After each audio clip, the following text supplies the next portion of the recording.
नमस्कार।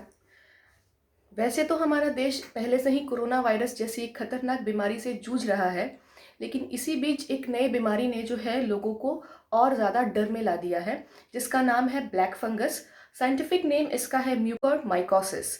ये जो बीमारी है वो ज़्यादातर अब डॉक्टर्स का कहना है या न्यूज़ में भी आप लोग देख रहे होंगे कि जो कोविड-19 के पेशेंट्स हैं, उनको ये बीमारी हो रही है और ये बीमारी भी काफ़ी ज़्यादा जानलेवा है।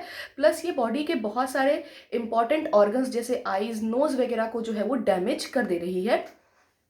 आज का जो मेरा वीडियो है वो इसी टॉपिक के ऊपर है कि आखिर ये चीज़ क्या है, इससे कैसे बचा जाए, अगर किसी को हो गया है तो किस तरह का इलाज किया जाए और अगर किसी को हुआ है तो उसके लक्षण क्या क्या हैं। मैं इस वीडियो में जो है आपसे उसी के बारे में बात करने वाली हूँ, पूरी जानकारी मैं आपको देने वाली हूँ। सो वीडियो को एंड तक ज़रूर देखिएगा। हर एक जो पॉइंट है, हर एक जो निर्देश जो सरकार ने जारी किया है, वो जानना आप लोगों के लिए बहुत ज़्यादा ज़रूरी है।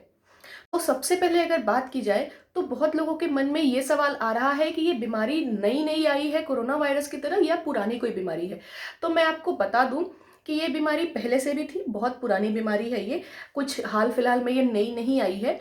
तो लोग इसने इतना डर क्यों रहे हैं, इसको इतना नया क्यों मान रहे हैं। ये जो बीमारी है ये सिर्फ उन लोगों को अटैक करती है जिनका इम्यून सिस्टम बहुत वीक है। पहले भी ये उन लोगों को हुआ करता था जिन्हें डायबिटीज़ है या जिनका किडनी वगैरह ट्रांसप्लांटेशन, ऑर्गन ट्रांसप्लांटेशन हुआ है, जो इम्यूनो सप्रेसेंट्स खा रहे हैं अपने इम्यून सिस्टम को सप्रेस करने के लिए, उनको होता है।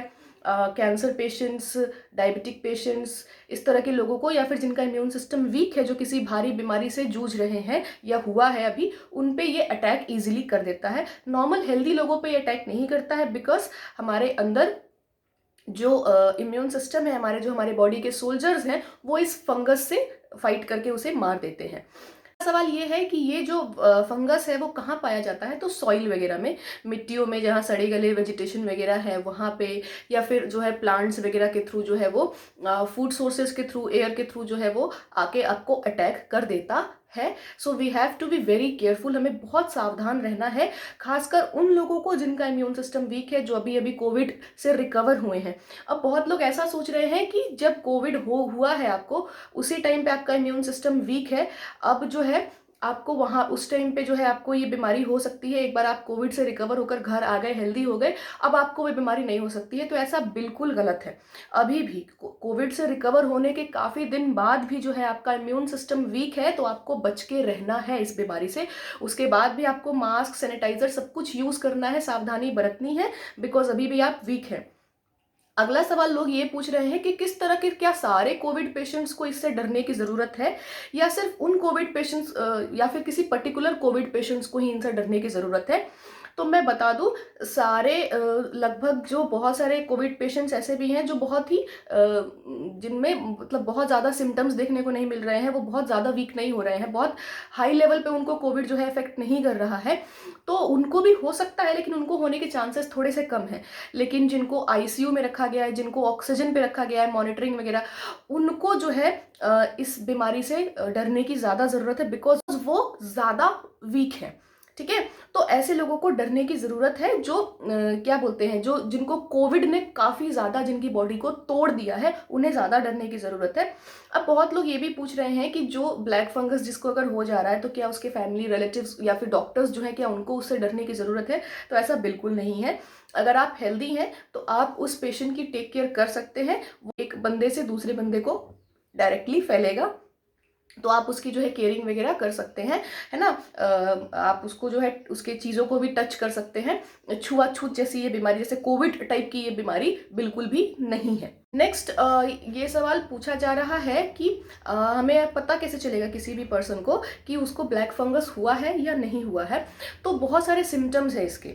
आपके जो है किसी एक तरफ जॉ लाइंस में कहीं दर्द होना शुरू हो जाएगा, आपके दांत हिलने शुरू हो जाएंगे, दांतों में दर्द हो जाएगा, मुंह वगैरह में कहीं सूजन देखने को मिलेगी, कोई एरिया जो है वो जॉ का सुन्न पड़ जाएगा, वहाँ छूने से ऐसे कुछ आपको फील नहीं होगा कि यस यहाँ पे कुछ है या नहीं है। वॉमिटिंग वगैरह होगी तो उसमें ब्लड या फिर जो है कफ निकलेगा आपको, है ना, वॉमिटिंग या खांसने वगैरह पे। तो ये कुछ सिम्टम्स जिससे आप ये पता कर सकते हैं कि आपको जो है ब्लैक फंगस है या नहीं है। अगर इस तरह के कुछ भी सिम्टम्स आपको देखने को मिल रहे हैं तो इमीडिएटली कंसल्ट अ डॉक्टर।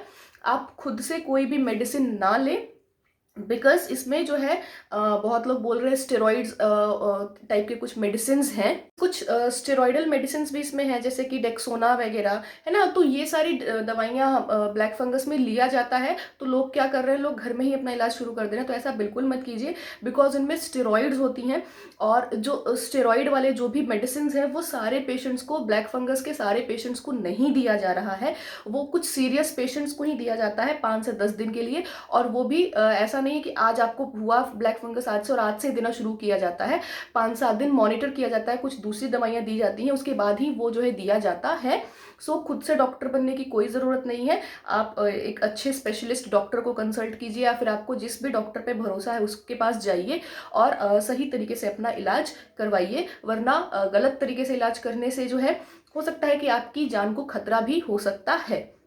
जान के खतरे से याद आया, बहुत लोगों को ये भी सवाल है मन में कि is this a fatal disease, क्या यह जानलेवा डिजीज है? तो बिल्कुल ये जानलेवा डिजीज है, अगर सही टाइम पे इसका इलाज शुरू ना किया गया तो। अगर इन्फेक्शन बहुत ज़्यादा फैल जाएगा, नोज वगैरह पूरा आई ब्रेन तक अगर फैल जाएगा, लंग्स को पूरी तरह डैमेज कर देगा, तो ये जानलेवा भी हो सकता है। तो आपको स्टार्टिंग में ही जो मैंने सिम्टम्स बताए, अगर उस तरह के किसी को भी सिम्टम्स हैं, तो आप जो है जाके डॉक्टर से एक बार अपना चेकअप जरूर करवा लीजिए। एंड येस, इस वीडियो को भी आपको शेयर करना पड़ेगा ज़्यादा से ज़्यादा अपने सारे लोगों में, ताकि उनमें किसी तरह का कोई डर ना बैठे। सही इन्फॉर्मेशन होना सबके पास ज़रूरी है। बहुत सारे लोग जो है वो डर से गलत कदम उठा ले रहे हैं।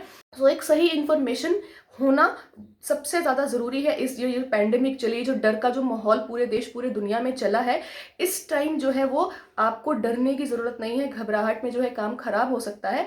घर पे रहिए, सेफ रहिए। वैसे भी कोविड के जो इतने ज़्यादा इन्फेक्शंस फैल रहे हैं, उस वजह से वैसे भी आपको कहीं बाहर नहीं जाना है। And if you are a COVID patient, आप अगर रिकवर होके भी घर में आ गए हैं, तो आपको भी डरने की ज़रूरत है। ऐसा बिल्कुल मत कीजिए। बहुत सारे पेशेंट्स हैं जिनका एक बार वो रिकवर होके आ जा रहे हैं तो मास्क वास्क कुछ नहीं ले रहे हैं, घूम रहे हैं, फिर रहे हैं। ऐसा बिल्कुल मत कीजिए, बिकॉज अभी भी आप वीक है, आपको ब्लैक फंगस होने की चांसेस जो है वो हो सकती हैं। अब इसमें आ रहा है कि ये क्या क्या करता है। तो ब्लैक फंगस बेसिकली आपके आईज, नोज, माउथ के पार्ट को, लंग्स को, और कभी कभी तो ब्रेन को भी डैमेज कर देता है। इवन डाइजेस्टिव ट्रैक्ट में भी इसका असर देखने को मिला है। तो ये कुछ इंपॉर्टेंट बॉडी पार्ट्स हैं, पोजिशंस हैं, जहाँ पे बहुत इंपॉर्टेंट है ये। और अगर ऐसा है कि आप जिंदा ही बच गए, बट अगर आपकी आंखें निकाल ली गई उसकी इन्फेक्शन की वजह से, तो फिर क्या फ़ायदा है ना।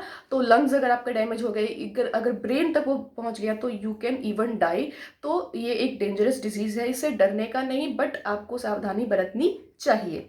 सो ये कुछ बेसिक इन्फॉर्मेशन थी ब्लैक फंगस म्यूकोरमाइकोसिस के बारे में, जो मुझे ऐसा लगा कि मुझे आप लोगों के साथ जो है वो शेयर करना चाहिए, ताकि आपके पास एक सही इन्फॉर्मेशन हो और आप एक सही कदम उठा पाएं। And just share this video to all your relatives, all your friends, ताकि उनके पास भी एक सही इन्फॉर्मेशन पहुंच पाए। Thank you.